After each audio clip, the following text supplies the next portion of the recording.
Un ruido sordo y seco rompió el silencio sofocante de la habitación. Un papel blanco y prístino fue arrojado sobre la lustrosa mesa de caoba, deslizándose hasta detenerse justo frente a mi taza de manzanilla, ya fría. Lentamente, levanté la vista y me encontré con la mirada gélida de Javier, el hombre al que había llamado esposo durante 22 años. Se erguía alto e imponente, pero su rostro estaba marcado por una crueldad que nunca antes había visto. A su lado, su madre, mi suegra. Ella también, con los brazos cruzados y los labios finos apretados en una línea recta, me observaba como si yo fuera un objeto inútil a punto de ser desechado. La vasta mansión se sintió de repente como una cueva de hielo, y ni siquiera la brisa del aire acondicionado era tan fría como la mirada de las dos personas frente a mí. Lee y firme, la voz de Javier era plana, desprovista de toda emoción.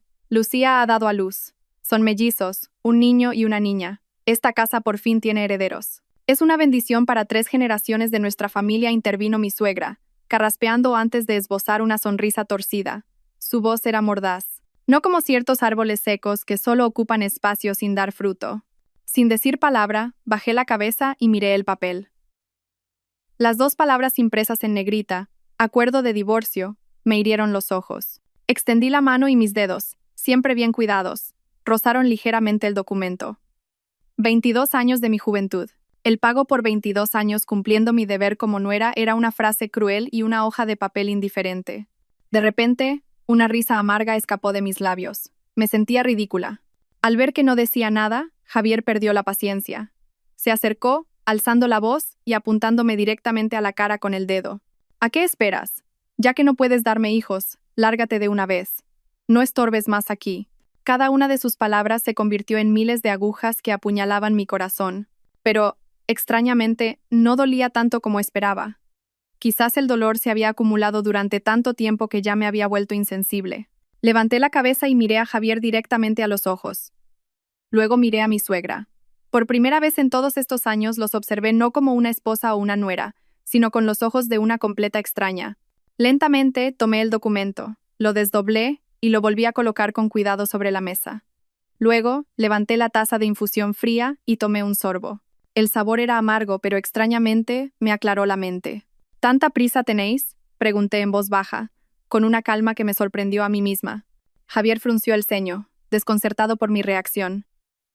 Probablemente había imaginado una escena de llantos, súplicas e incluso gritos.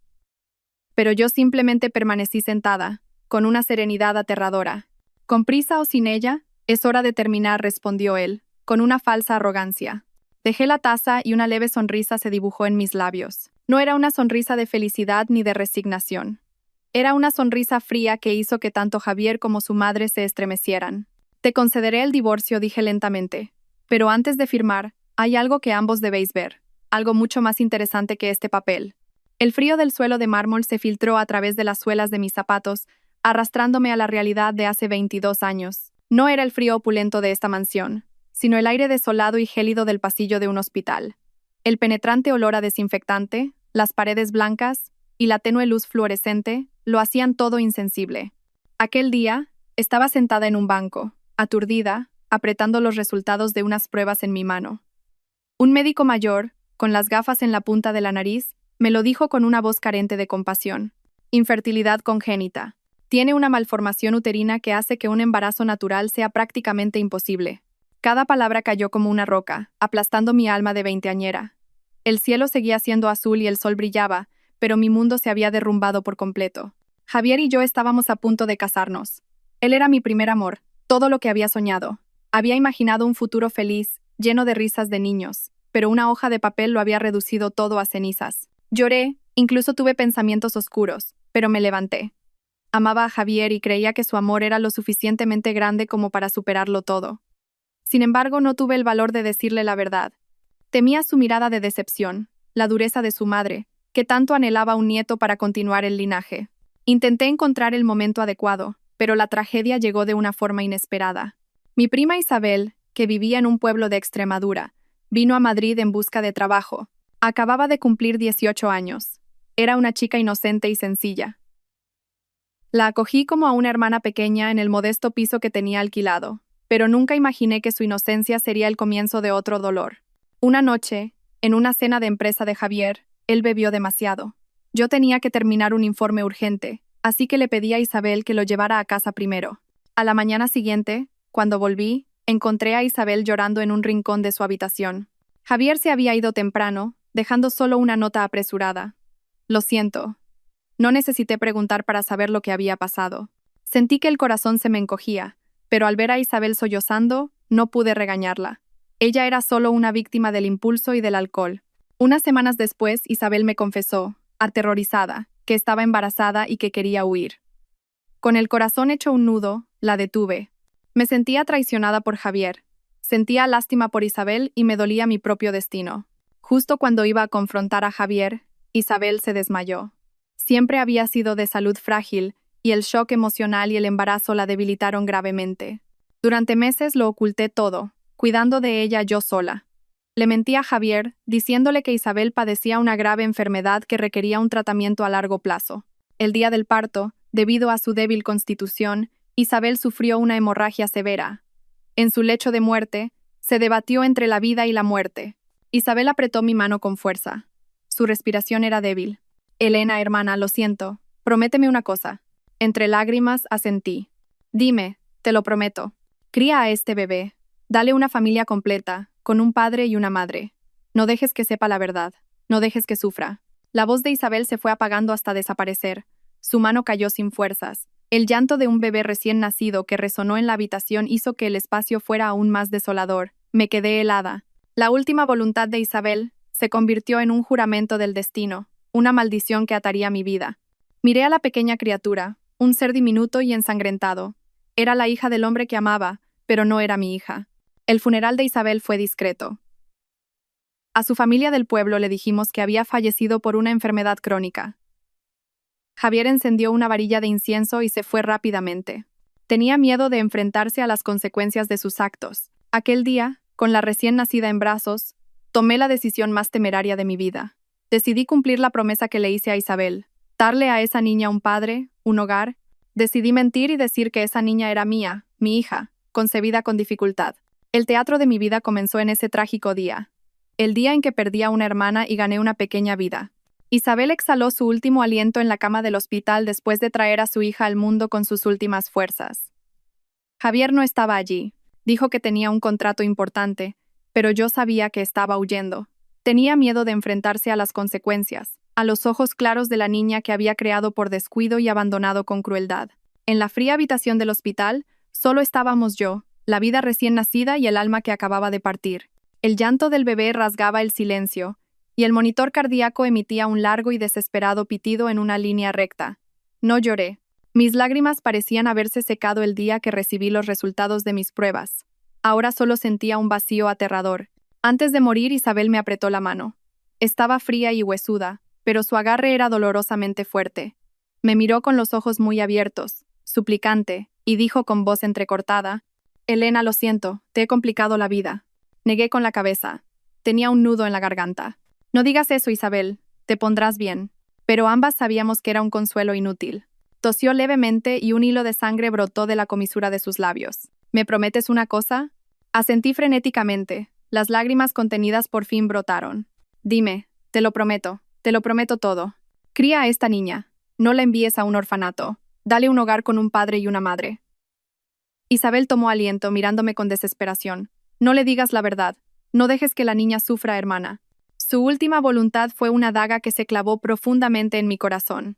Miré al bebé que sostenía una enfermera. Era la hija de Javier, la nieta de mi suegra, pero una niña no deseada. Si se supiera la verdad, ¿la aceptarían?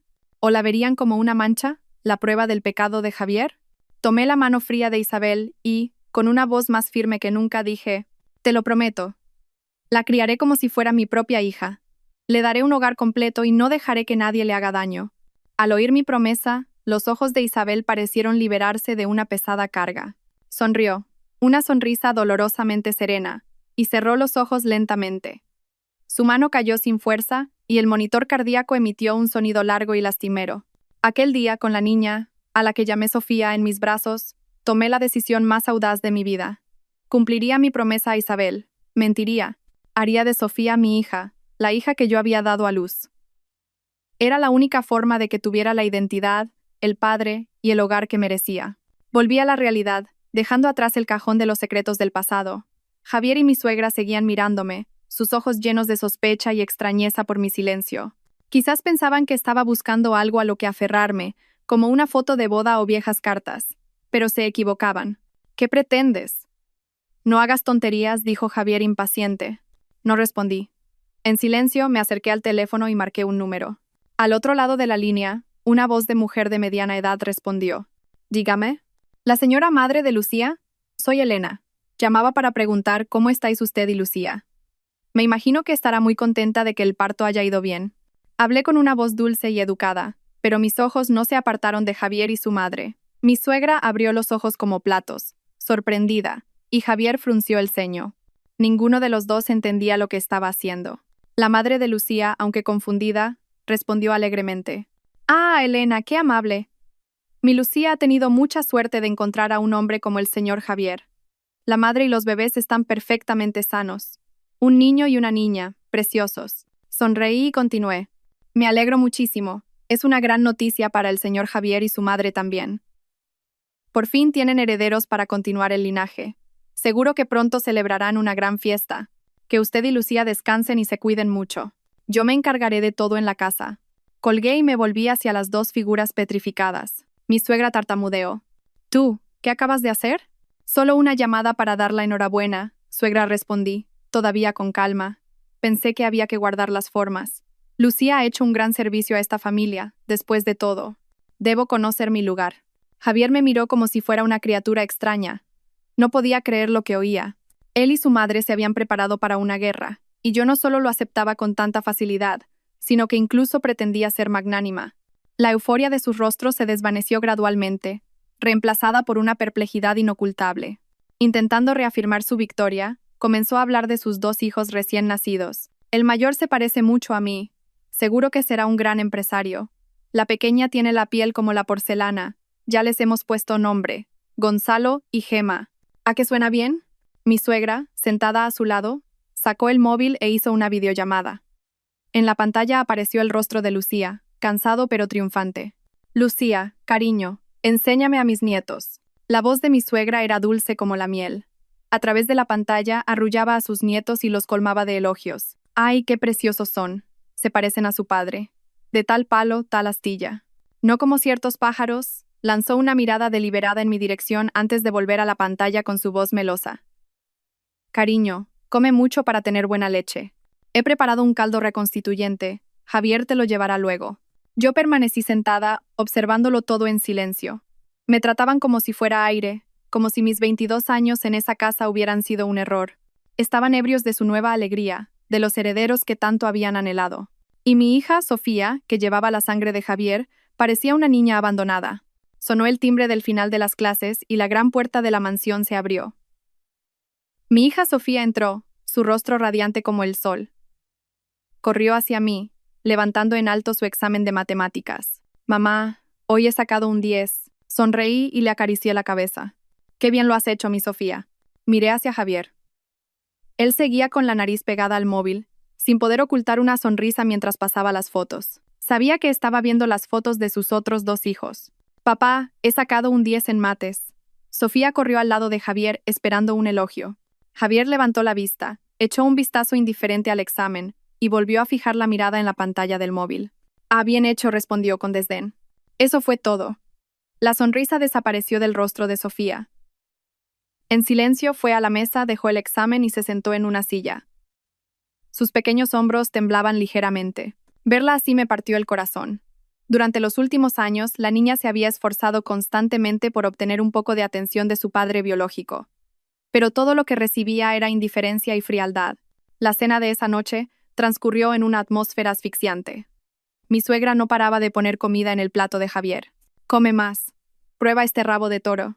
Últimamente te esfuerzas mucho cuidando de esa madre y sus bebés». «Sí, mamá. Come tú también», respondió Javier sin apartar la vista del móvil. «Yo ya he comido. Tú come y coge fuerzas.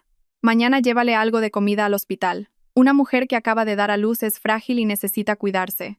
Hablaba con afecto, como si Lucía fuera su verdadera nuera. Sofía mantenía la cabeza gacha, comiendo en silencio solo el arroz blanco. No tocó ningún otro plato ni levantó la vista. Puse un trozo de carne en su plato y le susurré: Sofía, come, esto te gusta. La niña me miró. Sus grandes ojos redondos ya estaban llenos de lágrimas. Negó con la cabeza y volvió a bajar la vista. Su silencio fue como un cuchillo en mi pecho. Dejé los cubiertos y miré fijamente a Javier y a mi suegra. La ira que había reprimido durante años ya no podía ocultarse. Ellos, estas personas egoístas y crueles, le habían robado la sonrisa a mi hija. Habían convertido la hora de la cena, que debería ser el momento más cálido de la familia, en un tribunal donde torturaban psicológicamente a una niña. Miré a Sofía. Seguía con la cabeza gacha, sus hombros temblando. Sus lágrimas caían sobre el arroz blanco. Apreté los puños debajo de la mesa. Las uñas se me clavaron en la carne hasta sangrar, pero no sentí dolor. La última voluntad de Isabel resonaba en mis oídos. Dale una familia completa, no dejes que sufra. Lo intenté.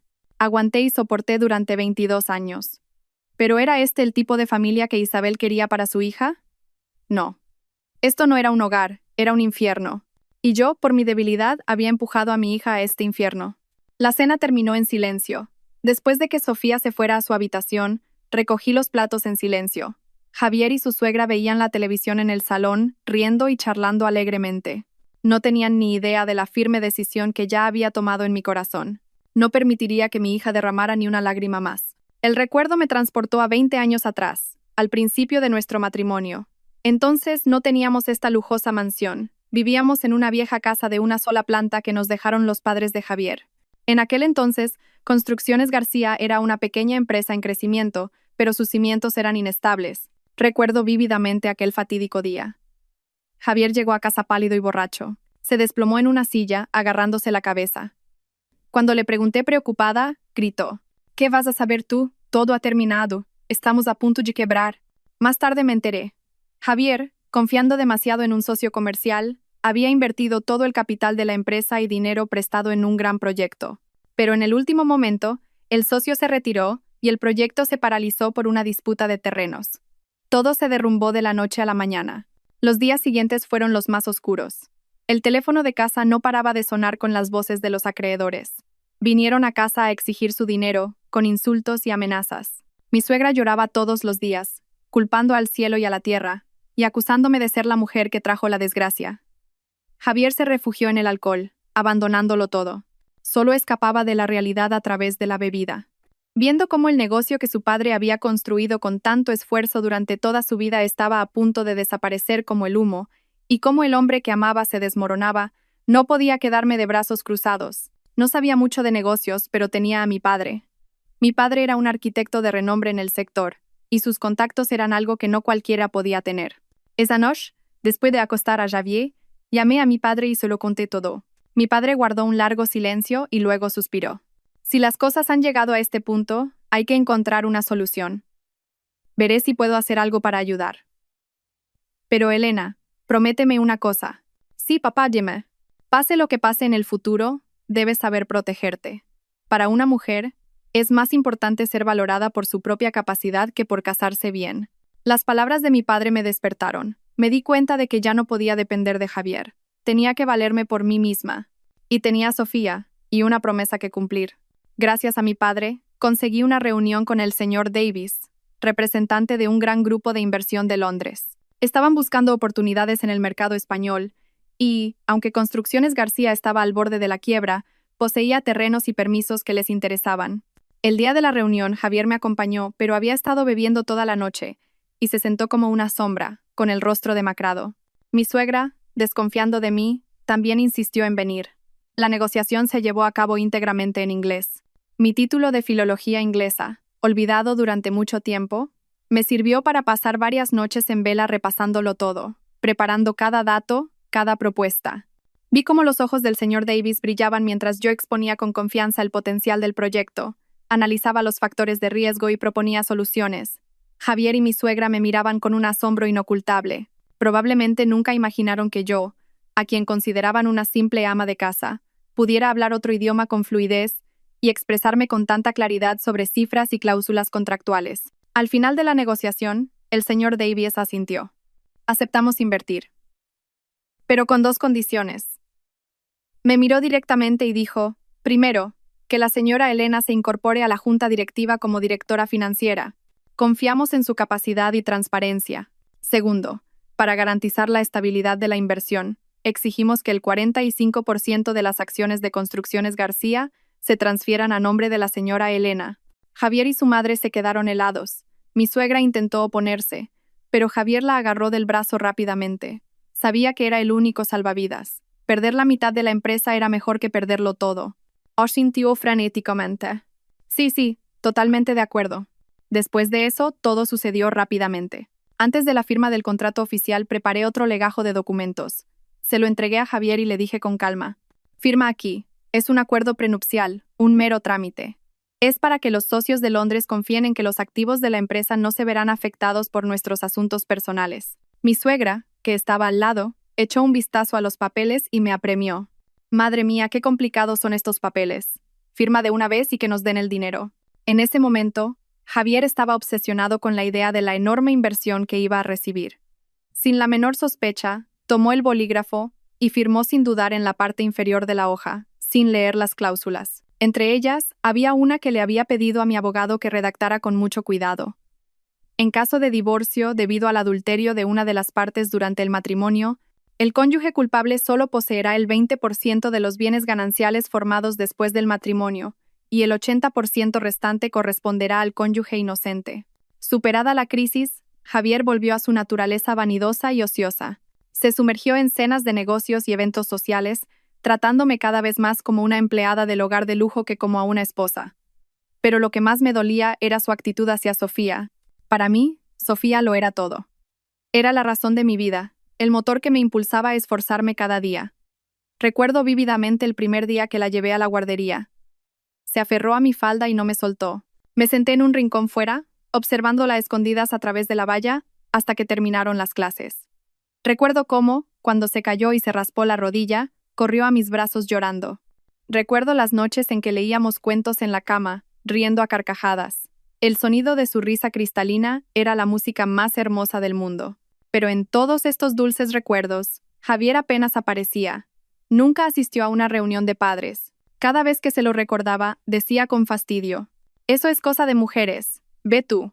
Yo estoy ocupado con cosas importantes. Cuando Sofía estaba en quinto de primaria, consiguió el papel principal en la obra de teatro del colegio. Estuvo ensayando emocionada durante un mes, y su mayor deseo era que su padre fuera a verla. Le rogué a Javier, pero el día de la función, me llamó diciendo que de repente tenía que atender a unos clientes. Esa noche, vi a mi hija llorar en silencio en su habitación. No dijo nada, pero yo sabía lo herida que estaba su joven alma. El incidente decisivo ocurrió durante una cena.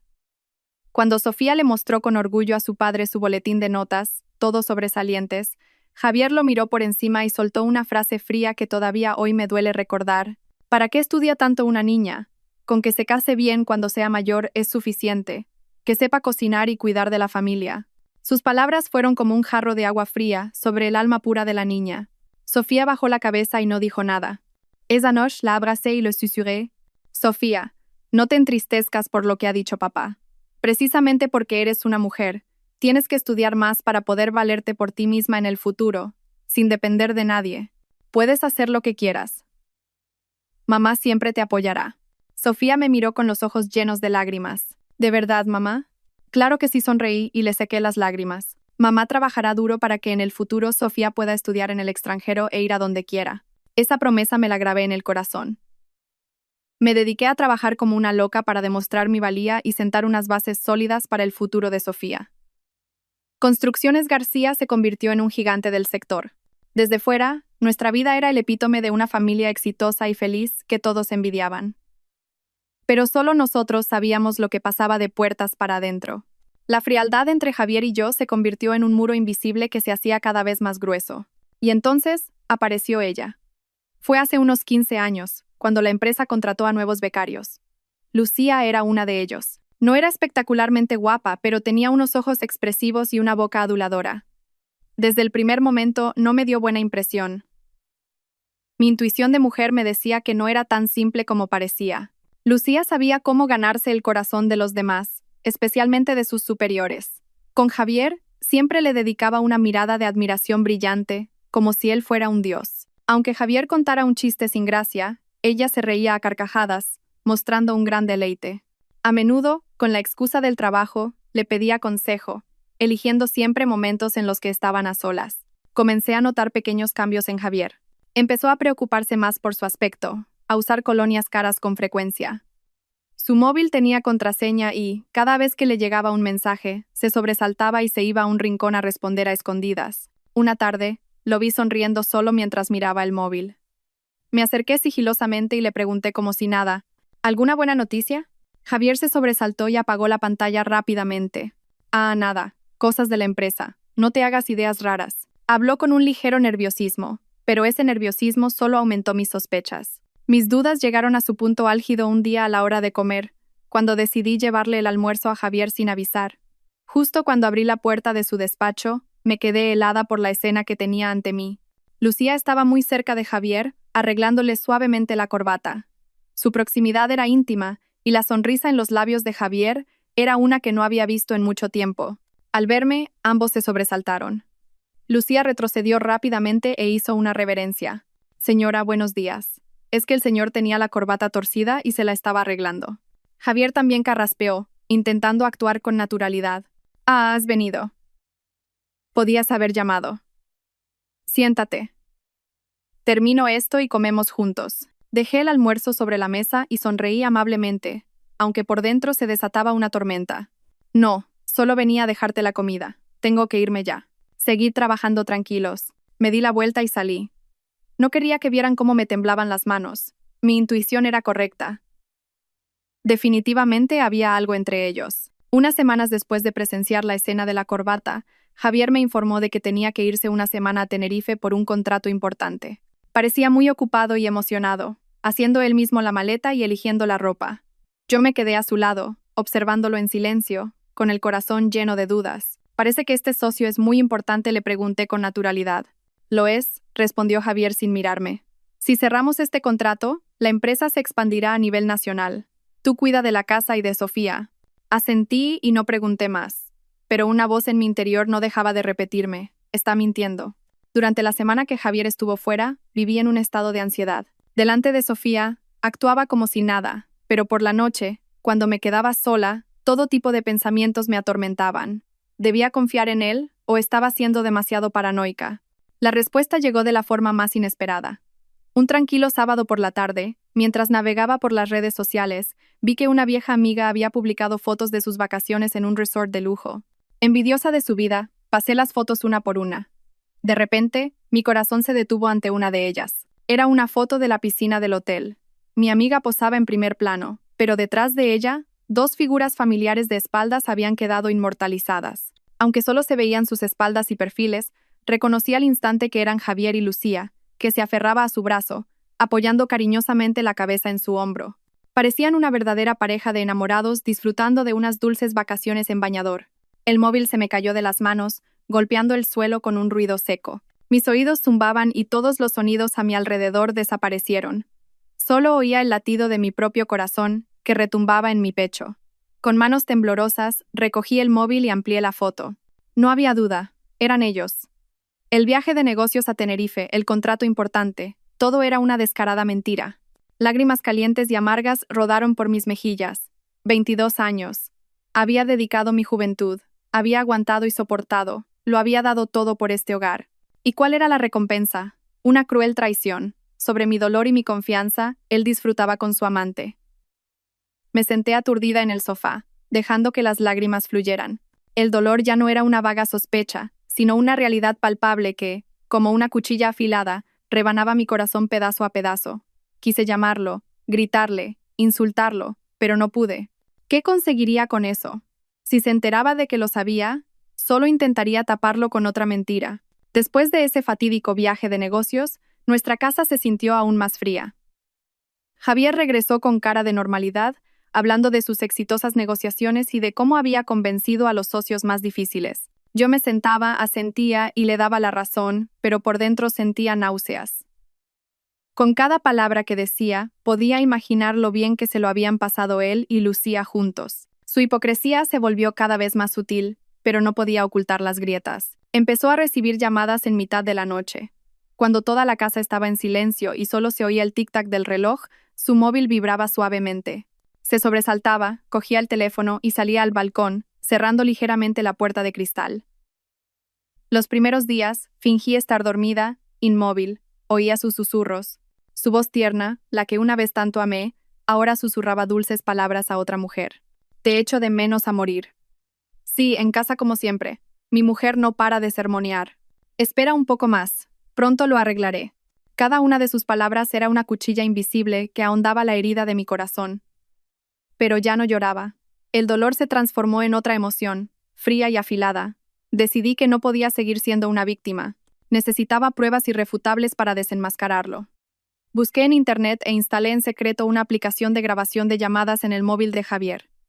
Era algo que antes nunca habría soñado hacer, pero ahora lo hice con calma, sin que me temblara el pulso. Me sentía como otra persona, una mujer acorralada, dispuesta a hacer cualquier cosa para protegerse. Los archivos de grabación se enviaban automáticamente a mi correo electrónico. Cada noche, después de que Javier se durmiera, encendía sigilosamente el ordenador, me ponía los auriculares y escuchaba. Les oí susurrar sobre sus planes de futuro, les oí reírse y menospreciarme, les oí llamarse por apodos empalagosamente cariñosos. Ya no sentía celos ni dolor, solo desprecio. Guardé cuidadosamente todos los archivos de grabación en una carpeta encriptada. Fueron los primeros ladrillos con los que construí la muralla para protegerme a mí y a mi hija. Era el 16º cumpleaños de Sofía. La niña llevaba toda la semana emocionada.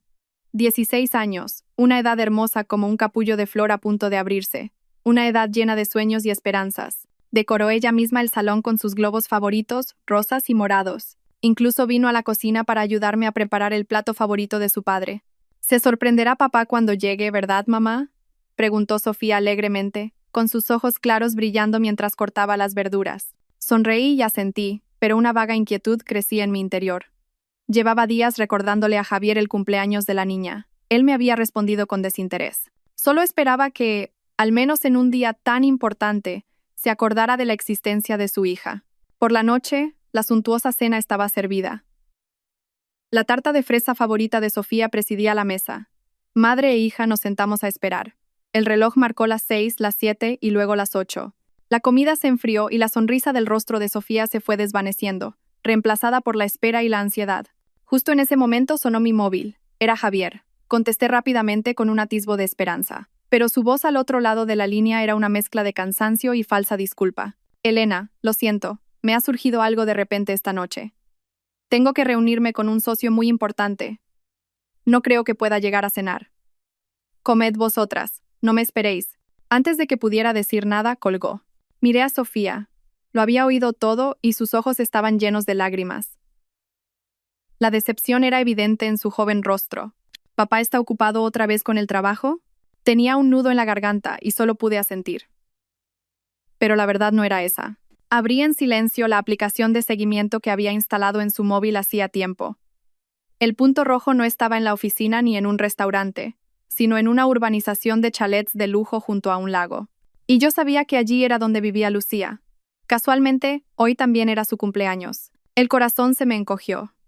El día del cumpleaños de su hija, la había abandonado para ir a celebrar el de su amante. ¿Acaso su crueldad no tenía límites? Volví a la mesa, intentando reprimir el dolor que me consumía. Papá está ocupado, así que comamos nosotras primero. Venga, cantemos el cumpleaños feliz y sopla las velas. Encendí las velas de la tarta. Las llamas danzantes proyectaban sombras sobre el triste rostro de Sofía. Juntó las manos, cerró los ojos y pidió un deseo. No sé qué pidió, pero seguro que en ese deseo estaba la figura de un padre indiferente. Abrió los ojos y sopló. Las velas se apagaron, dejando un silencio doloroso en el ambiente. Esa noche, después de que la niña se durmiera, me senté sola en el oscuro salón. Miré la tarta de cumpleaños en la nevera, de la que solo faltaban 2 trozos. Parecía simbolizar la frialdad y la ausencia en este hogar. El odio en mi interior ardió más fuerte que nunca. Podía soportar su traición, pero no podía perdonar que hiciera daño a mi hija. Como directora financiera del grupo, todos los gastos importantes de la empresa debían pasar por mi aprobación. Era un principio que establecí desde el principio y que había permitido a Construcciones García evitar numerosos riesgos. Pero últimamente, había empezado a notar algo extraño. Una mañana, mientras revisaba el informe financiero trimestral, me detuve en una partida de gastos importante, registrada como una inversión en un posible proyecto inmobiliario. La cantidad era de 500, €000. Lo extraño era que no había oído hablar a Javier de este proyecto, y no estaba en ningún plan de negocio aprobado por la junta directiva. Llamé a Javier a mi despacho y le señalé la cifra en el informe. ¿Qué es esta partida? ¿Había un proyecto del que no sabía nada? Javier pareció un poco desconcertado, pero rápidamente recuperó la compostura. Sonrió y dijo: eso lo decidí yo. Salió un terreno con mucho potencial a las afueras, y tuve que dar la señal enseguida antes de que se lo llevara otro. Es un asunto menor, se me olvidó decírtelo. ¿Un asunto menor? Fruncí el ceño. 500.000 euros no es poco dinero. Sabes que todos los proyectos deben discutirse. ¿Por qué esta vez lo decidiste por tu cuenta? Simplemente vi una buena oportunidad y la aproveché. Eres demasiado precavida. Confía en mi criterio. Dijo eso, me dio una palmadita en el hombro y cambió de tema rápidamente. Pero mi intuición me decía que algo andaba mal. No me creí su vaga explicación. Esa tarde, le pedí a un conocido del registro de la propiedad que comprobara la información del terreno que Javier había mencionado. El resultado me dejó helada. No se había vendido ningún terreno. En cambio, mi contacto encontró otra información. Hacía una semana, se había vendido un ático de lujo en el centro de la ciudad. Su valor era exactamente de 500.000 euros. Y el nombre en la escritura de propiedad no era ni el de Javier ni el de Construcciones García, sino el de Lucía Martín. Me senté frente a la pantalla del ordenador, con las manos frías. El potencial proyecto inmobiliario del que hablaba era comprarle una casa a su amante. Había utilizado el dinero de la empresa, el dinero manchado con la sangre y el sudor de innumerables personas, una parte del cual también era mío, para mantenerla. Su descaro y sus mentiras superaban cualquier límite que pudiera haber imaginado. No monté ninguna escena. En silencio, fotocopié todos los documentos de la transacción. Desde el contrato de compraventa hasta los registros de las transferencias bancarias, todo era evidente. Era una prueba irrefutable de su malversación de fondos. Los guardé junto con las fotos del resort y los archivos de grabación. Los días siguientes, el ambiente en casa se volvió aún más pesado. Sofía también parecía sentir la creciente distancia y frialdad de su padre. Hablaba menos, reía menos y a menudo se encerraba sola en su habitación. Ya no me mostraba con orgullo sus exámenes de 10, ni esperaba que su padre volviera para cenar. Una tarde, mientras trabajaba en mi habitación, Sofía entró en silencio. Se quedó en el umbral, mirándome con sus grandes ojos redondos, llenos de una profunda tristeza. «¿Qué pasa, cariño?», le pregunté con ternura. Sofía se acercó y se sentó en el borde de la cama, juntando las manos. Dudó un buen rato, y luego preguntó con cautela una pregunta que me estrujó el corazón. «Mamá, ¿es que papá no me quiere?». Me detuve, dejando el bolígrafo que tenía en la mano. La miré profundamente a los ojos. En ellos vi dolor, confusión e incluso un poco de culpa. ¿Cómo no iba una niña tan inteligente y sensible como Sofía a darse cuenta de la indiferencia de su propio padre? ¿Qué podía responderle? ¿Debía mentirle y decirle que su padre la quería mucho, que solo estaba ocupado? ¿Podría esa mentira ocultar la cruel realidad? ¿O solo le daría esperanzas para volver a decepcionarla? ¿O debía ser sincera y decirle que su padre era un hombre indiferente que nos había traicionado a ambas? Pero, ¿no estaría sembrando odio en su alma pura? La abracé. Su suave cabello rozó mi mejilla, con el familiar olor a champú. Respiré hondo, intentando que no me temblara la voz. «Sofía, no es que papá no te quiera. Es que su forma de expresar el amor es diferente a la de los demás. Hay personas que no saben decir te quiero ni mostrar interés. Tu padre es una de esas personas». Sabía que no era toda la verdad, pero era la mejor respuesta que podía darle en ese momento. No quería destruir la imagen de su padre en su mente, aunque esa imagen ya estuviera distorsionada y agrietada. Sofía se quedó en silencio en mi regazo. Sentí como sus pequeños hombros temblaban ligeramente. Al cabo de un rato, susurró: «Pero el papá de Mina no es así. El señor la lleva al cole todos los días y los fines de semana se van de excursión en familia. Pero papá nunca ha hecho eso por mí». Sus palabras me partieron el corazón. Le acaricié suavemente la cabeza y le dije con una voz firme pero llena de amor: «Cada persona es diferente. Pero Sofía, recuerda una cosa. Pase lo que pase, aunque todo el mundo te dé la espalda, mamá siempre estará aquí, a tu lado. Mamá nunca dejará que sufras». No era un simple consuelo, era una promesa, un juramento, una promesa a Sofía y a mí misma. No permitiría que nadie más hiciera daño a mi hija. Llenaría todas las carencias emocionales que había tenido que soportar. La verdadera tormenta no llegó con un trueno, sino con un silencio cruel. No me enteré del embarazo de Lucía por Javier. No tuvo el valor de decírmelo, o quizás pensó que no merecía la pena que lo supiera. Tampoco me lo dijo mi suegra. Ella me trataba como a un fantasma en casa. Me enteré un día por la tarde, al oír a mi suegra hablar alegremente por teléfono con una pariente. Cuñada, te tengo una buena noticia. La voz de mi suegra estaba llena de una alegría incontenible. Esa chica, Lucía, está embarazada. La ecografía dice que está muy sano. ¡Qué bien! Es una bendición para nuestra familia.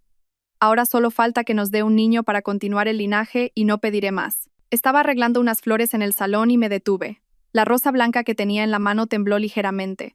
Mis oídos zumbaban, pero cada palabra de mi suegra se oía con claridad. El día que sabía que llegaría algún día, por fin había llegado. Su arma más poderosa, la que yo nunca podría tener, finalmente había sido utilizada. A partir de entonces, esta casa dejó de ser mi hogar. Se convirtió en un pequeño palacio para atender a la concubina que llevaba al heredero. Javier apenas venía a cenar. Estaba ocupado llevando a Lucía al médico, comprándole comida nutritiva. Mi suegra cocinaba esmeradamente caldos reconstituyentes en la cocina todos los días. Los metía en un termo y le urgía a Javier a que se los llevara mientras estuvieran calientes. Hacían alarde de su relación y cuidados delante de mí sin el menor reparo. Mi presencia se convirtió en una humillación, un recordatorio del fracaso de una mujer que no podía tener hijos. Algunos días Javier traía a Lucía hasta la puerta de casa. No la dejaba entrar, pero fuera le acariciaba el vientre ligeramente abultado y le daba tiernas instrucciones. Yo lo observaba todo en silencio desde el balcón del segundo piso. Mi corazón ya no dolía, solo sentía un vacío gélido. La única que notó algo extraño fue Sofía. Varias veces me preguntó: «Mamá, papá y la abuela están raros últimamente. ¿Por qué la abuela cocina tanta comida rica para que se la lleve papá?». Yo solo podía acariciarle la cabeza y forzar una sonrisa. «Ah, es que una compañera de la oficina está embarazada y la abuela la está cuidando. Hay que ayudarse unos a otros». Tenía que mentirle a mi hija. Una torpe mentira para tapar la podrida realidad de esta familia. La humillación llegó a su punto álgido. Supe que no podía vivir ni un día más en este infierno. No podía permitir que mi hija creciera en un ambiente tan tóxico, donde la mentira y la traición se daban por sentadas. Unas semanas después, un domingo por la mañana, Javier me lo comunicó de repente. Su tono era cortés pero arrogante. «Mañana por la mañana tenemos que ir a la finca familiar. Hay un asunto importante y tiene que reunirse toda la familia». «¿Qué asunto importante?», pregunté, aunque en el fondo ya me lo imaginaba. «Ya lo verás cuando llegues. Viste a Sofía de forma apropiada». Dijo eso y se dio la vuelta, sin darme oportunidad de preguntar más. La finca de la familia de Javier estaba en la sierra. Era una extensa propiedad con una casa de estilo rústico y tejado de pizarra. Solo se abría para ceremonias o fiestas importantes. Convocar a toda la familia en un día normal significaba que algo trascendental estaba a punto de ocurrir. Y yo sabía que yo era el centro de ese acontecimiento. Quería un escenario grandioso para humillarme delante de todos. Una sentencia pública. Quería que me fuera en medio del oprobio y la humillación. A la mañana siguiente, me puse un elegante vestido de seda verde jade. Me maquillé ligeramente y vestí a Sofía con un vestido blanco inmaculado. La niña, sin saber lo que pasaba, parloteaba y preguntaba: «Mamá, ¿hoy es el aniversario de los abuelos?». «No, solo es una reunión familiar», respondí, apretando su manita. Cuando llegamos, el patio de la finca ya estaba lleno de gente. Habían acudido parientes de todas partes. Se reunían en grupos, susurrando. Cuando Sofía y yo bajamos del coche, todas las miradas se clavaron en nosotras. Miradas de compasión, de curiosidad y también algunas mezcladas de regocijo y desprecio. Mi suegra, vestida con un traje de terciopelo granate, hablaba con algunos parientes. Al verme, me lanzó una mirada afilada y se dio la vuelta, fingiendo no haberme visto. Javier, como el heredero de la familia, iba de un lado a otro, estrechando manos y saludando a todos. Me ignoró deliberadamente, como si no nos conociéramos de nada. En silencio, llevé a Sofía dentro para encender una varilla de incienso ante los retratos de los antepasados. El humo que ascendía parecía llevarse la pesada congoja de mi corazón. Recé para que los antepasados me protegieran, para que mi agravio pronto fuera reparado. Llevé a mi hija a un rincón y me senté, abrazando un maletín de cuero negro.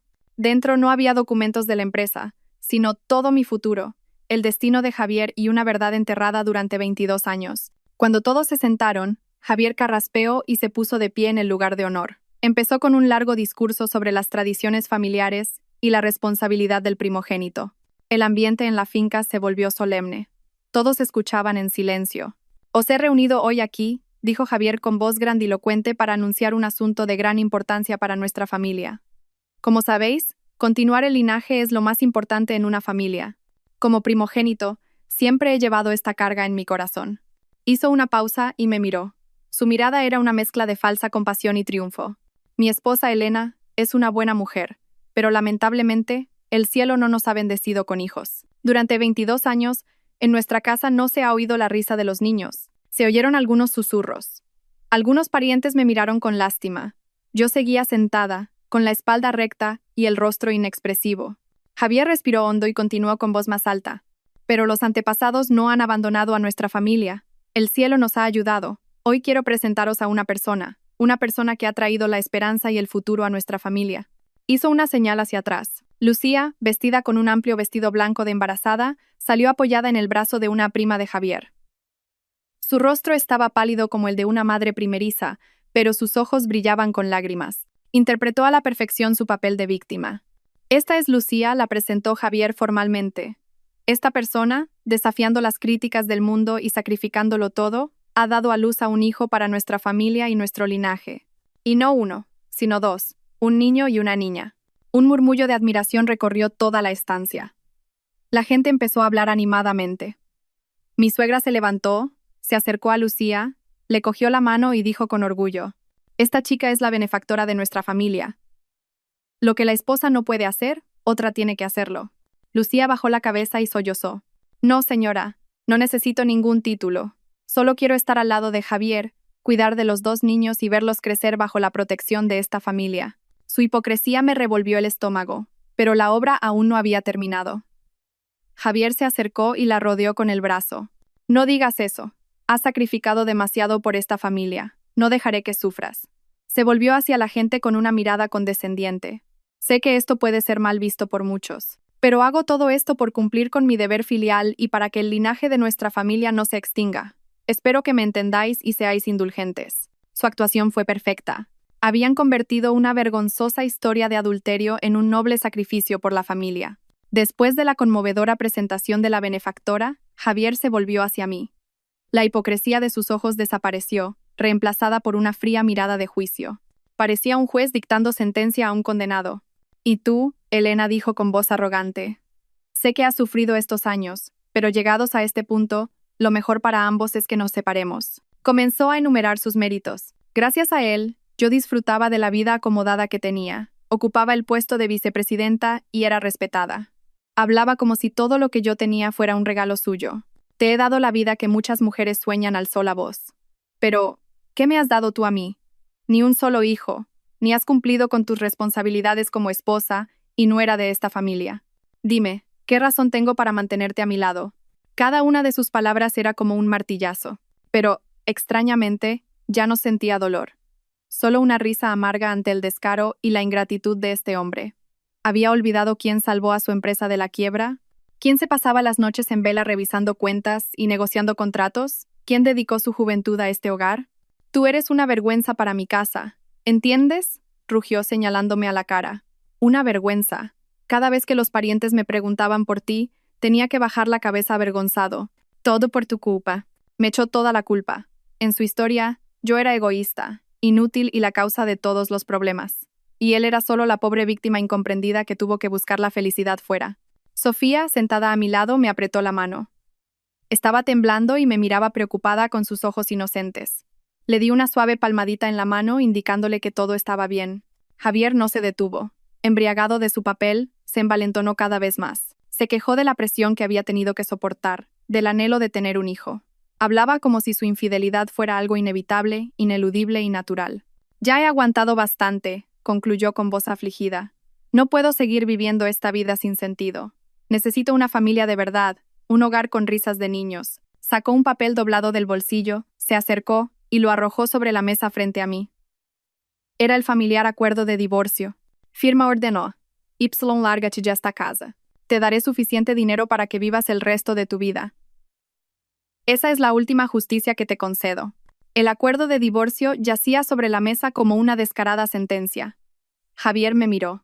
En sus ojos ya no había afecto, solo desprecio y prisa.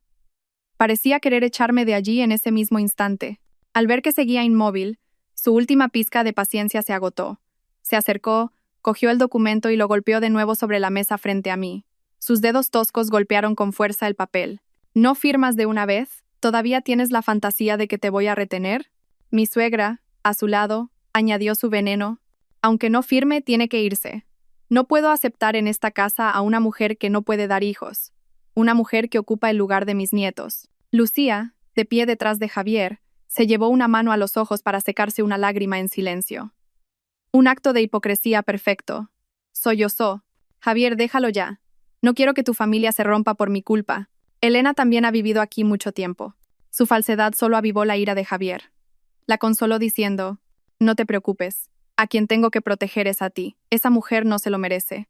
Se giró bruscamente hacia mí, sin ocultar ya su furia. Gritó, su voz resonando en toda la antigua finca. Firma y lárgate de esta casa con lo puesto. ¿Entendido? Toda la finca contuvo la respiración. El grito de Javier parecía seguir flotando en el aire. Todas las miradas se clavaron en mí. Esperaban. Que me derrumbara, que llorara, que suplicara. Lucía sonrió para sus adentros. Era la sonrisa de la vencedora. Estaba convencida de que esta batalla era suya. Miré a Sofía. La niña se acurrucó contra mí, aterrorizada. Le cogí la mano con fuerza, transmitiéndole calor. Luego, lentamente, levanté la cabeza y miré a Javier directamente a los ojos. No lloré ni grité. Simplemente cogí en silencio el acuerdo de divorcio. Javier y mi suegra suspiraron aliviados. Pensaron que había aceptado mi destino. Pero en lugar de coger un bolígrafo, hojeé el papel, leyendo cada palabra como si lo viera por primera vez. Luego, levanté la cabeza con una sonrisa fría en los labios. Javier, ¿de verdad quieres que firme? Mi pregunta lo desconcertó. Frunció el ceño. ¿Qué quieres decir? Solo me preocupa, dije lentamente, mi voz resonando con claridad en el silencio. Me preocupa que, una vez que firme, la persona que tenga que irse de esta casa con lo puesto no sea yo. Mi calma, mi sonrisa fría y mis palabras enigmáticas comenzaron a cambiar la atmósfera de la sala. Ante el asombro de todos, dejé con calma el acuerdo de divorcio sobre la mesa.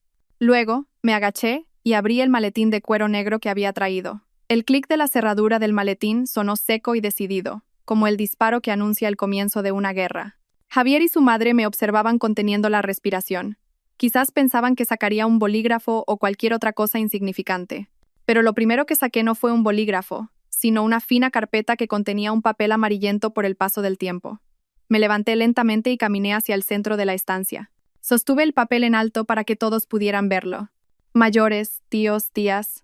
Antes de hablar de divorcio, quiero revelar una verdad que he ocultado durante 22 años. Respiré hondo y dije con voz firme y clara. Este es un diagnóstico médico que recibí hace 22 años, justo antes de que Javier y yo nos casáramos. Los resultados indican claramente que soy congénitamente infértil. No es que no quisiera tener hijos, es que mi cuerpo no podía tenerlos. Un murmullo de sorpresa recorrió la sala. La gente empezó a cuchichear. La historia de la esposa que no podía dar hijos que Javier y su madre acababan de pintar se convirtió en un instante en algo absurdo. Mi suegra tartamudeó. Tú mientes. ¿De dónde has sacado ese papel falso? Ni siquiera la miré. Mi mirada estaba fija en el rostro de Javier, que palidecía por momentos. Continué, cada palabra era un martillazo, y lo que es más importante, mi marido, Javier García, lo sabía perfectamente. Sabía antes de casarnos que yo no podía tener hijos. Esta vez no fue un simple cuchicheo, sino un verdadero shock. La sala estalló en un clamor. Mi acusación destrozó por completo la imagen que Javier había construido de un pobre marido que, anhelando un hijo, tuvo que buscar a otra mujer. Lo convirtió en un mentiroso, un desvergonzado que se casó con una mujer sabiendo que no podía tener hijos y que, 22 años después, la abandonaba por esa misma razón. Javier se quedó helado. Su rostro se puso blanco como el papel. Me miró. En sus ojos ya no había arrogancia, solo un pánico extremo. Nunca habría imaginado que yo todavía conservara ese papel que creía enterrado en el pasado.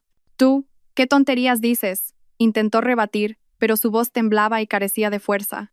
Si digo tonterías o no respondí con una voz gélida, tu corazón es el que mejor lo sabe. Pero, mayores, esa es solo la primera verdad. Durante 22 años, todos habéis sabido que tengo una hija, Sofía. Javier y su madre siempre han dicho que, como solo tuve una hija, él tuvo que buscar fuera un hijo varón para continuar el linaje. Hice una pausa y miré fijamente a Javier, pero hoy debo revelar otra dolorosa verdad. Sofía no es mi hija biológica. Esta declaración causó un impacto aún mayor que el hecho de que fuera infértil. Mi suegra se quedó con la boca abierta y Javier, aterrorizado, dio un paso atrás. ¿Qué dices? Si no la pariste tú, ¿quién lo hizo?, preguntó un tío mayor, rompiendo el silencio. No respondí de inmediato. Abrí lentamente la carpeta. Lo primero que saqué fue un certificado de nacimiento. Este es el certificado de nacimiento real de mi hija, Sofía García. En el apartado del nombre de la madre no figura el mío, sino el de mi prima Isabel, que falleció hace 22 años. Dejé que la gente asimilara la información. Luego, les conté la historia de aquella noche en que Javier se emborrachó, del embarazo no deseado de Isabel y de su última y lacrimógena voluntad antes de morir. No añadí ni quité nada. Simplemente relaté la trágica verdad que había tenido que enterrar sola durante todos estos años. La sala quedó en un silencio sepulcral. Mi historia lo explicaba todo. ¿Cómo pude tener una hija? ¿Y por qué Javier, su padre, siempre había sido tan frío con su propia hija? Porque Sofía era la prueba viviente de su traición e irresponsabilidad. Entonces, ¿Sofía es realmente hija de Javier?, preguntó tartamudeando el tío más joven de Javier. No lo diré solo de palabra, respondí. Saqué el último papel de la carpeta, un papel que había guardado como un tesoro. Este es el resultado de una prueba de ADN realizada poco después del nacimiento de Sofía. El resultado confirma con un 99% de probabilidad que Javier García es el padre biológico de Sofía. Ese papel fue como el golpe final que hizo añicos todas las mentiras. Javier ya no pudo mantenerse en pie. Se tambaleó y se desplomó en una silla, agarrándose la cabeza con las manos. Mi suegra me señaló con el dedo, temblando sin poder articular palabra. Mientras la familia de Javier sufría el segundo shock, yo volví tranquilamente a mi sitio. La obra aún no había terminado. Quedaba la última verdad, el golpe más letal. Volví a abrir el maletín. Esta vez saqué 2 gruesos legajos de documentos. Uno era el acuerdo prenupcial que Javier había firmado sin leer 20 años atrás. El otro contenía todos los documentos que acreditaban mi propiedad del 45% de las acciones de Construcciones García. Me levanté y caminé hacia Javier, que estaba sentado con la cabeza entre las manos, sumido en la desesperación. Puse los 2 legajos sobre la mesa. El golpe sordo lo devolvió a la realidad. «Javier, ¿reconoces esto?», levantó la cabeza. Con los ojos inyectados en sangre, miró los 2 legajos. Al darse cuenta de lo que eran, sus pupilas se contrajeron de terror. No esperé su respuesta. Cogí el acuerdo prenupcial y lo abrí por la última página, donde estaba su firma. Leí en voz alta cada palabra de la cláusula más importante. Cláusula 7. En caso de que el matrimonio se disuelva por adulterio, violencia o cualquier otra causa imputable a una de las partes, el cónyuge culpable solo poseerá el 20% de los bienes gananciales adquiridos durante el matrimonio, mientras que el 80% restante corresponderá al cónyuge inocente. Cuando terminé de leer, lo dejé y cogí el segundo legajo. Y estos son los documentos de propiedad de mis acciones en el grupo. Como sabéis, poseo el 45% de las acciones. Estas acciones fueron una condición de inversión impuesta por los socios de Londres hace 20 años para salvar a nuestra empresa de la quiebra. Sin mis acciones, Construcciones García no existiría hoy. Hice una pausa y recorrí la sala con la mirada. Desde los rostros asombrados de los parientes hasta el rostro pálido de mi suegra y finalmente el rostro aterrorizado de Lucía. Estaba encogida en un rincón. Ya no había rastro de su aire lastimero ni triunfante, solo un pánico extremo. Volví a mirar a Javier y le dije con una voz fría pero pesada: «Dijiste que tenía que irme de esta casa con lo puesto. También dijiste que me darías una pensión. Ahora quiero preguntarte de nuevo, con este contrato, estas acciones y las pruebas irrefutables de tu adulterio, ¿quién de nosotros 3 crees que corre el riesgo de ser expulsado sin nada?». Mi pregunta fue como la última bomba que lo destruyó todo. Lucía temblaba de pies a cabeza. Miraba a Javier, luego a mí. Sus ojos estaban llenos de incredulidad. El hombre rico al que había seducido por todos los medios, el presidente del grupo que creía que le daría una vida de lujos, ahora estaba a punto de perderlo todo. Y entonces comenzó el verdadero terremoto. No con una gran explosión, sino con un pequeño gemido. Mi suegra, la encarnación del poder que hasta hace un momento se deleitaba con mi sufrimiento, de repente se tambaleó. Sus ojos se pusieron en blanco y su rostro, antes pálido, se tornó purpúreo. Se agarró el pecho y se desplomó lentamente en el suelo, perdiendo el conocimiento. «Mamá, mamá», gritó Javier, como un alarido. Su colapso interno finalmente estalló. Corrió al lado de su madre, sacudiéndola y llamándola desesperadamente. Ante el repentino giro de los acontecimientos, la sala se sumió en el caos. Algunos parientes corrieron a ayudar, abanicándola y presionándole el punto entre la nariz y el labio. Lucía se quedó helada. No tenía ni una gota de sangre en el rostro. Su mirada no estaba en su suegra, sino fija en los 2 legajos de documentos sobre la mesa. Era la mirada de alguien que había perdido toda su fortuna.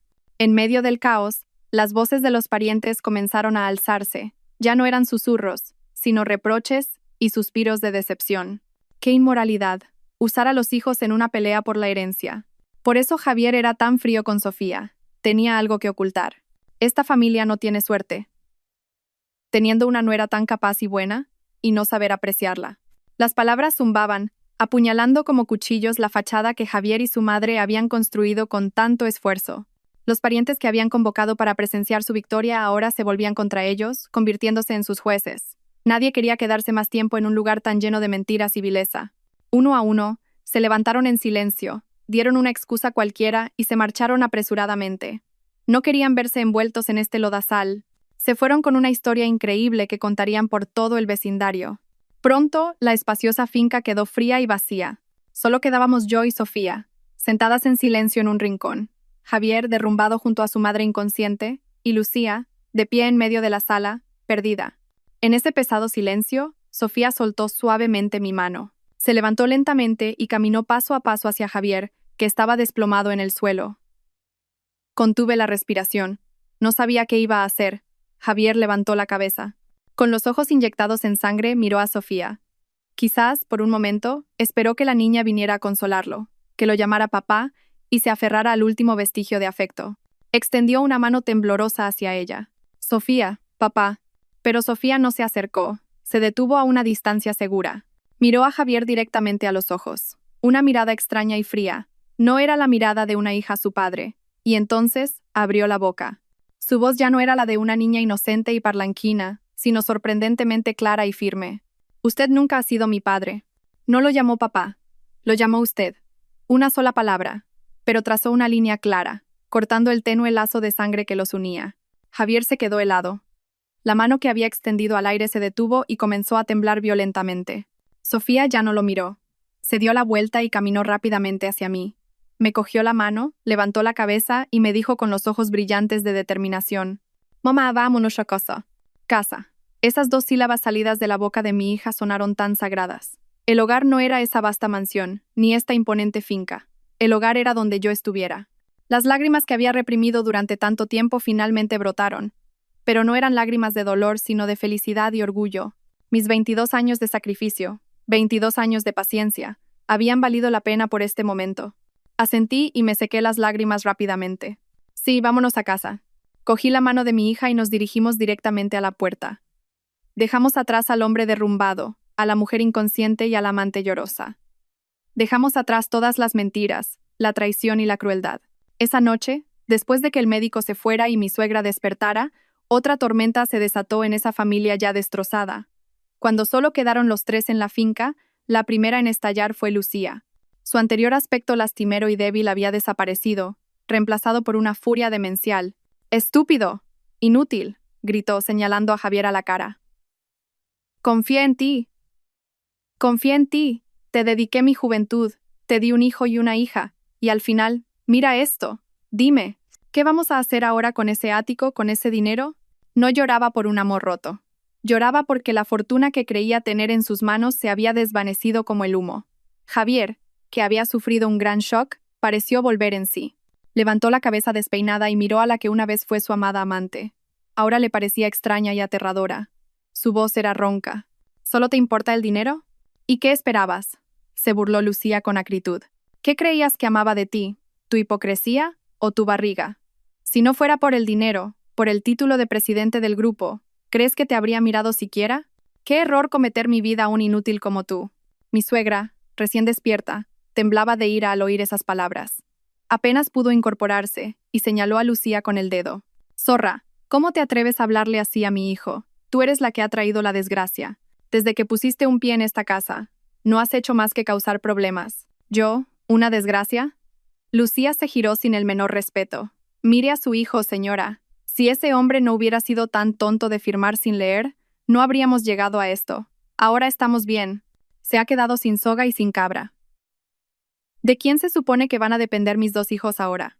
Su pelea fue a más. Insultos y crueles acusaciones volaban sin piedad. La relación que una vez llamaron amor, la que usaron para pisotear mi vida, ahora se despojaba de su dulce cáscara, revelando su esencia desnuda, llena de cálculo y egoísmo. No se amaban, solo se usaban. Javier necesitaba una máquina de producir herederos, y Lucía necesitaba un ganso de oro para cambiar su vida. La pelea terminó cuando Lucía, aterrorizada, se fue en mitad de la noche con sus dos hijos llorando a gritos. Sabía que ya no tenía motivos para quedarse. El hombre por el que había apostado su vida era ahora un fracasado con apenas un 20% de su fortuna. Desde ese día, no volví a contactar directamente con Javier. Dejé todo en manos de mi abogado. La guerra emocional había terminado. Ahora comenzaba la guerra legal. Y en esta guerra, todo se decidiría con números fríos y claros. Estaba sentada en el despacho de mi abogado, un espacio tranquilo y profesional, en total contraste con el caos que acababa de vivir. Un abogado de mediana edad, de aspecto distinguido, puso un legajo de documentos frente a mí. Señora Elena, dijo con voz calmada, con las pruebas que ha proporcionado y el acuerdo prenupcial, tenemos la victoria asegurada. La parte del señor García apenas tiene margen para rebatir.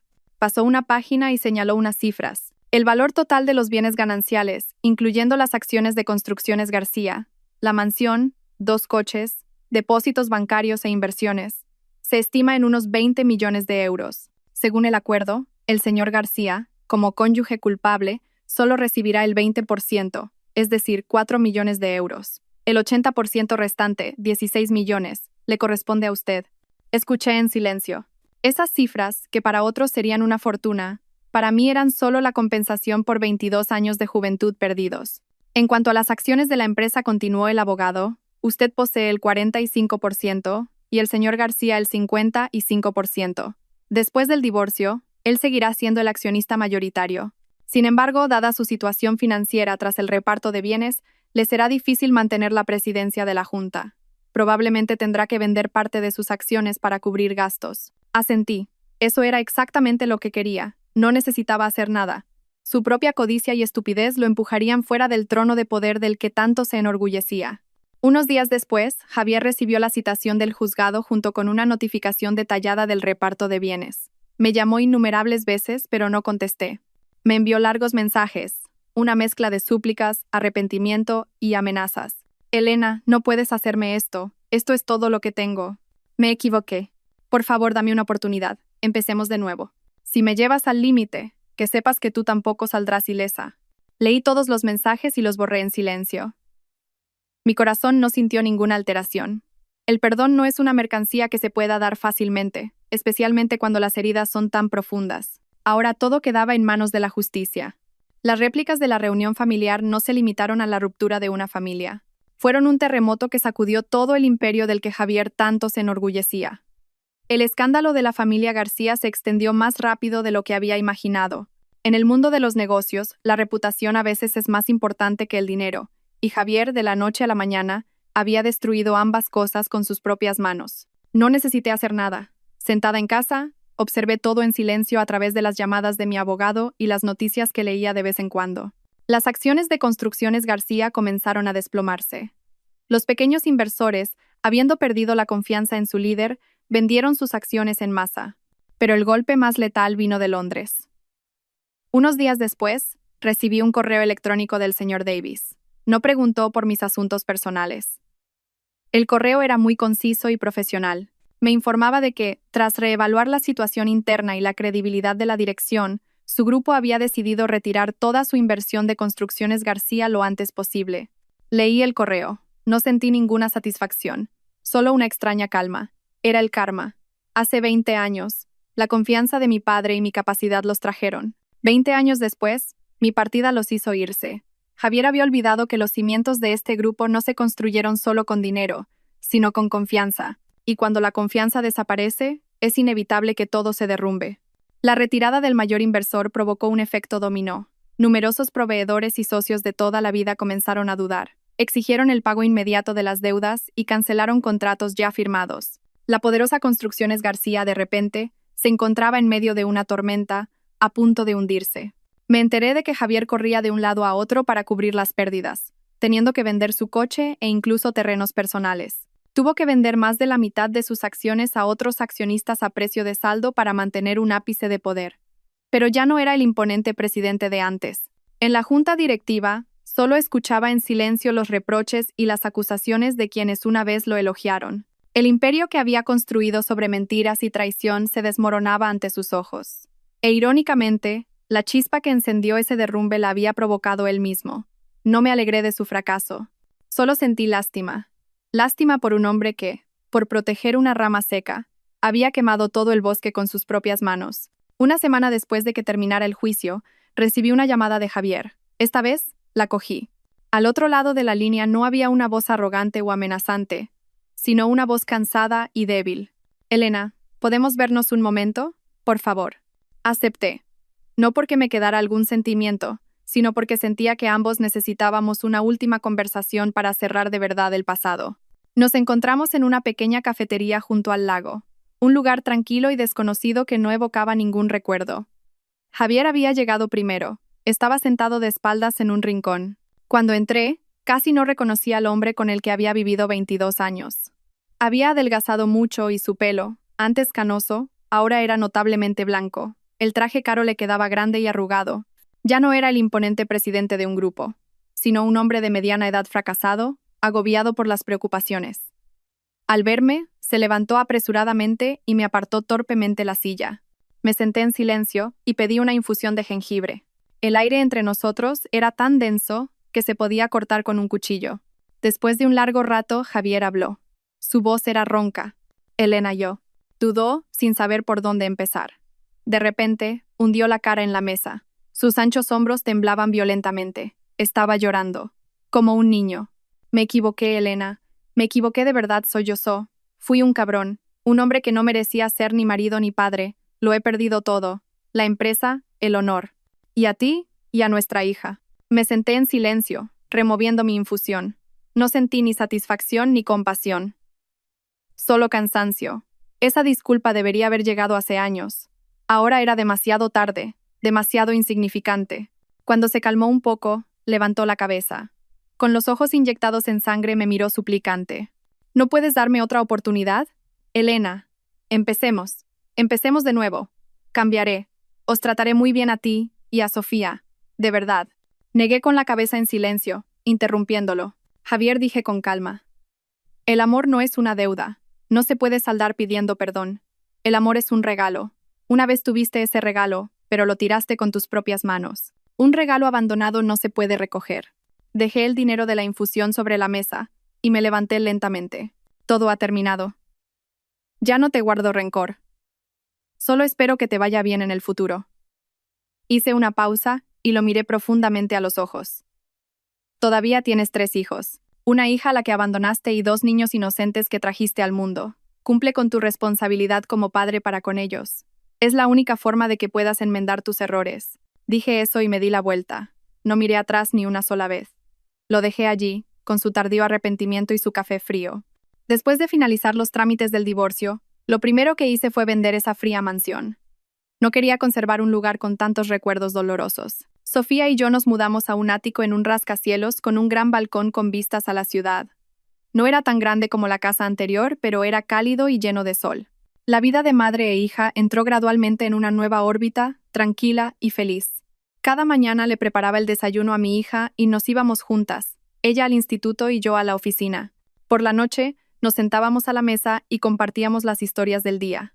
La pequeña casa siempre estaba llena de risas, un sonido que no había oído en mucho tiempo.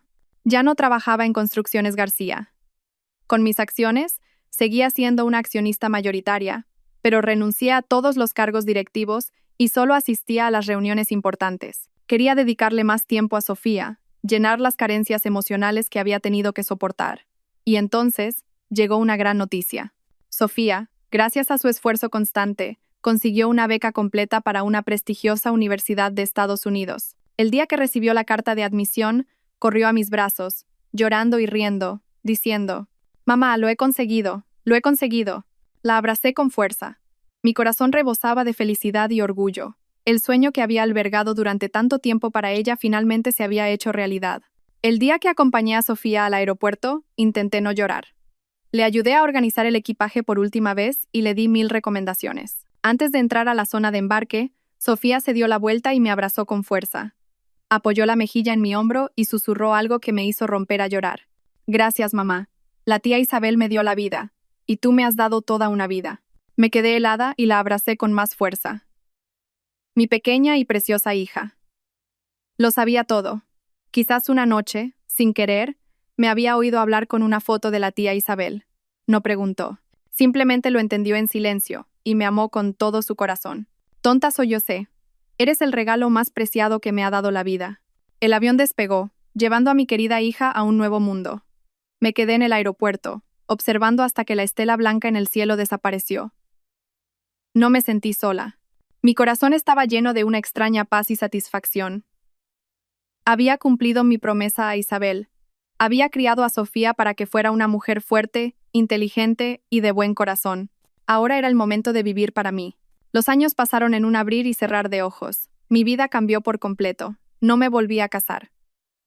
Para mí, el amor era probablemente una deuda saldada en esta vida. En cambio, usé mi dinero y mi experiencia para fundar un pequeño fondo de inversión para apoyar a mujeres emprendedoras. El trabajo era exigente, pero me daba alegría y sentido. Sofía se graduó con honores y decidió quedarse en Estados Unidos para trabajar en una ONG. Me llamaba todos los días. A través de la pantalla, veía a una joven segura de sí misma, enérgica y feliz. Esa era mi mayor recompensa. A veces me llegaban noticias de Javier. Construcciones García se tambaleó durante mucho tiempo y finalmente no pudo recuperarse. Vendió todas las acciones que le quedaban y se retiró oficialmente del imperio del que una vez tanto se enorgulleció. Decían que ahora vivía en un pequeño piso a las afueras, el mismo ático de 500.000 euros que una vez le compró a Lucía. Después del divorcio, por ley, Lucía también recibió la mitad, pero ella también se fue, dejándole a él 2 niños pequeños y una interminable exigencia de pensión alimenticia. La gente decía que a menudo veían a un hombre envejecido y cansado, llevando con dificultad a 2 niños al colegio. Había conseguido el hijo varón que tanto anhelaba para continuar el linaje, pero el precio fue demasiado alto. Consiguió lo que quería, pero perdió todo lo que era verdaderamente valioso. Una tarde de fin de semana, estaba sentada sola en mi oficina, contemplando la ciudad iluminada. Un espectacular atardecer de tonos naranjas y rojizos teñía una parte del cielo. De repente, sonreí. Una sonrisa serena y ligera. En la vida, realmente existe el karma. Solo es cuestión de si llega antes o después. Ya no sentía ni rencor ni anhelo. Cada uno debe asumir la responsabilidad de sus propias decisiones. Sonó el móvil. Era una videollamada de Sofía. Me contaba con orgullo una actividad de voluntariado que había realizado en un lugar lejano. Ver su sonrisa radiante me llenó el corazón de calor. El pasado quedó atrás. El dolor se convertiría en parte del recuerdo. Y el futuro, mi futuro y el de mi hija, estaba abierto de par en par, lleno de luz.